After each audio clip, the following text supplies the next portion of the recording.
welcome to this storytelling Dreamweaving channel. My name is Matthew, and if you're new here, you can read the description box below to learn more about me and this channel. If you enjoy this video, please like and comment, and subscribe if you like the vibe, so that these messages can reach more people. Okay? So I'm just gonna jump straight into your reading here, Taurus. So at the top row here, you have the overall energy, which will give kind of a broader context for the interpretation of the rest of the reading. So you have here the Seven of Fire and the Mouse and the Wolf. Here, let's see. Okay, so the Seven of Fire here is speaking about intuition and instinct, like the connection between the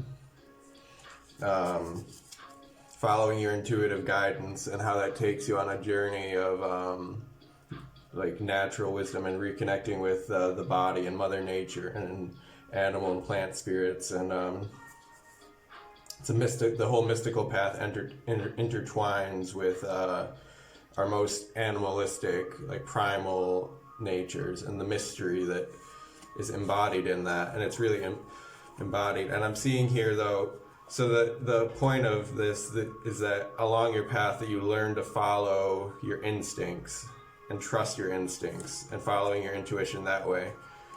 And so I'm seeing here a really extreme polarity of that, right? So the wolf is the when your higher self is really taking the reins here, and you're really connected with the divine and following your instincts, like in a really powerful, purposeful way. Whereas in contrast, the mouse is all those moments where you're more bound up by fear and freezing and fleeing kind of reactions or anxieties or that kind of thing, so that it's like this is going to be a overall theme of learning to differentiate when is the instinctual feelings that you're getting, when is that driving like force message from the divine, and when is your instinct like a fear based on, for example, PTSD, trauma kind of response. So that's the overall context here. Yeah, I have this switch before. So, interesting. Yeah, it's hard to pick up. Nails. The two cards at the beginning are diametrically opposed to each other in a type of way. You have participation and isolation, right? These are really diametrically opposed concepts here, but I think coming together, it can illustrate a really deep, profound point, beautiful point. So that this is coming together in co-creation with people, right? Participating in a group, and you're all adding your energy and your skills and your unique talents and gifts and creating something which is greater, more than anyone could possibly create on their own. Right, and that's how some of the most beautiful things in this world are come to be, like through the larger scale projects that humans can do when we co-create and participate creatively with each other and in harmony with each other, and all adding something unique to the process. And this can also just relate to that feeling of being included in a group and like participating in your life and like enjoying your life, okay? And in contrast, you have the isolation, and that's right when there's like literally like your heart can freeze, like you can like that, like you're not. It becomes numb and cold and guarded and shielded. This can happen, usually for like there's usually good reason why it doesn't just freeze for no reason. Usually, like we all have some type of wound, emotional, like betrayal or disappointment or loss or heartbreak, something which causes us to develop these armor over our hearts. But then what can happen is you can even get this experience if it goes to an extreme where you have so much of this trauma programming with the mouse here, where that you can start to feel sometimes, even when you are with people, you can feel isolated. You can feel in the group, like on the same line here, at the end of the line, you have the outsider, right? So this isolation, if you have this internally in your heart, if you have an internal feeling of isolation, even when you're full on participating in a group, working with people, surrounded by people, at a party with people, anything, like you can feel completely separated and lonely and like an outsider, even in the group, even if you're not, even if you actually are. But it's like an internal thing. There's a choice always, like, are you going to participate? Are you going to be in creation and co-creation, like boundaryless, with all the people and like things around you, with source connected? Or are you going to put a boundary around yourself, a barrier, close your energy off and be isolated? Now I know it's a lot harder than it sounds. Like, I'm just like, I don't mean to like make it say like, oh, it's just you choose to just snap out of it, right? Because there's a lot more that goes into it, especially because the sense I'm getting is this can relate with some really deep kind of trauma programming. And so what will happen is there's kind of layers to it, right? To get through this process, there's like this whole complex like series of defense mechanisms that happen when you're traumatized, and to where, so first you have like there's like all these different parts of your psyche that come into play, that come into creation to protect you at that point, to protect your inner child, right? Your system is smart and it will try to defend itself, and you will adapt to survive. So the way that often that happens is we'll fragment our psyche and then have like these parts where we'll have like a very vulnerable wounded core part here, which is just like wounded and needs love and healing and inclusion, right? Participation, inclusion, love down here, right? That's what it needs for healing. But it's not feeling safe in the environment that it's in. So you'll have these parts here where you'll come in and you'll develop that shield over your heart, that armor, and you'll like start to have these this numbing and this shielding effect. And as well though, like oh, by the way, in the background, there's the background music is an energy programmed audio that's meant to help with heart de-armoring. So I'll also put a link to that in the description box as well, if you want to listen to it on your own. It's from Maitreya Fields, is the name of the creator of this content, by the way.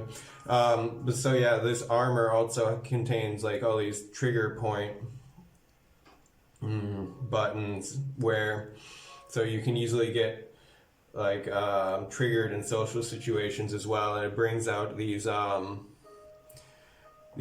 flight, freeze response to this wonky behavior. There's like overwhelming feelings of social anxiety or something, and you get like this kind of thing where it's like making it almost unbearable. It's like eating at you or something. Or this could also be like even when you do go to socialize or something, that you're trying to participate in the group, but then you start to have all these critical thoughts of yourself, or these doubts, or these fearful thoughts coming up that make you feel on the inside like an outsider while you're in the group, because there's a critical voice in you and you're maybe trying to fight it off or something, where like it's telling you like, oh, you don't belong here, these people don't even like you, or these kind of things. Like you can have all sorts of those self-critical, not even necessarily based in reality monologues, but based in a trauma, in an experience of pain or rejection or something that you had a long time ago that just got frozen within you, and it needs healing.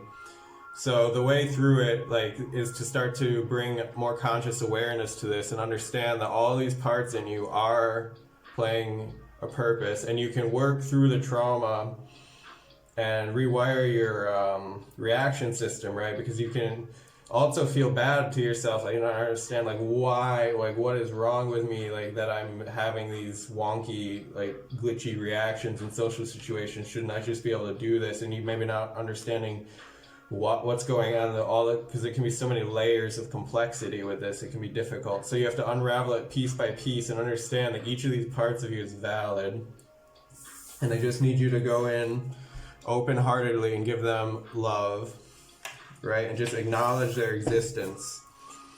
Just acknowledge their existence and just witness them from a compassionate, heartfelt space. And you just go through each of the parts, right? Like even the parts of you that are a critical, mean voice in your head, and you sit down and have more of a conversation with it, and you act like from a place of not trying to fight with it and like say, no, you're wrong, you know, like, but like ask it like, why does it believe this thing? And often it will tell you, and it will be some reason like that you can have compassion for and you can forgive yourself for, and it often will relate to a bad memory or bad experience you've had in your younger years, and then you can release that.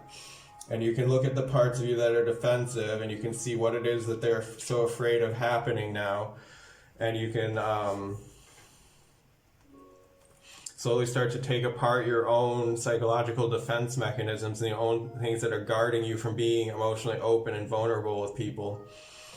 And you can understand now, like when you start to understand and acknowledge the roots of where your traumas came from, and you start to work back through giving yourself like this therapeutic process of understanding things from a higher space and acknowledging that even your own coping mechanisms, though they may have become maladapted, you can honor and respect them, that they were doing their best to help you at the time in the best way that you knew how, right? And that can help you to slowly release these pieces of armor and release these triggering things, because then you start to acknowledge, you can get to the core point of where you have just this wounded inner child, right? And then you just really can explain to that child and like allow them it's like you can reparent that own part of yourself, like that memory, when you tap into the feeling of what it felt like when you were 7 years old and you had this traumatic thing happen to you, or whatever the case may be for you personally. You hold space for that in your psyche, and then like just like through witnessing it really, like and freeing the emotions and giving that part of you comfort and love and safety feeling, and explaining to it here that like the outsider feeling when you're participating with people, that is all self-generated. It's always a choice to isolate your energy or not, because actually this child, the gate is not locked in this picture, and the child can simply pull the chain apart or to like down and open the gate and walk through if they want to participate. All they have to do is drop this, right? Go through the process of dropping this. And the way that you do that is that higher aspect of you coming in and giving that space for yourself. And then what happens is like magic starts to flow in your life, right? Like everything, like you suddenly, once your heart is open again, it's not this covered piece of ice. You're more vulnerable, but then you're witnessed by more people and you're open to existence. And all of a sudden you're moving to participate with people, right? And all of a sudden you're getting a huge wave of offers and opportunities and like magic, and like things are all starting to happen for you in your life. And yeah, it's like a completely like very abundant new beginning with huge amount of your own creative energy flowing, and co-creation with people, with new soulmates coming in, like soul tribe, and like creating from that space. And then at the end here, it's just a reminder here of the contrast of these two energies.